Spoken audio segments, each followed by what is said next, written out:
জানিস গেমেতে যদি কেউ আমাদের হ্যাকারদের থেকে বাঁচিয়ে নেয়, এমন কেউ হলে আমি তার সাথেই বিয়ে করব। আমার কাছে একটা প্ল্যান আছে, শোন। আমরা নকল হ্যাকার ভাড়া করব। ওরা যখন এদেরকে মারতে আসবে তুই ওদের হেডশট মেরে শেষ করে দিবি। কিন্তু মামা, আমি তো হেডশট মারতে পারি না। तौबा तौबा तौबा, थारा मूड खराब कर दिया।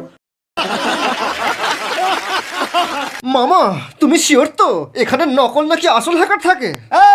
এই আমি হচ্ছি হ্যাকার, এ বেকার এও বেকার। আমি একটা ওয়ান ট্যাপেই পুরো ম্যাপ কাঁপিয়ে দিই। তার আগে বলুন পেছনে কঙ্কালগুলো কার? এটা হচ্ছে বিটুকের কঙ্কাল, এটা হচ্ছে হোয়াইট 444 এর কঙ্কাল। ওই জন্য ওরা আর ভিডিও ছাড়ছে না। আমাদের রেটটা ওকে বলে দিন। বডি শট মারলে 25 আর হেডশট মারলে মাত্র 5000। ওয়ান ট্যাপ মারার রেটটা এত কম কেন? বডি শট মারতে গেলে অনেক গুলি খরচা হয়, আর ওয়ান ট্যাপে একটা গুলিতেই কাজ শেষ।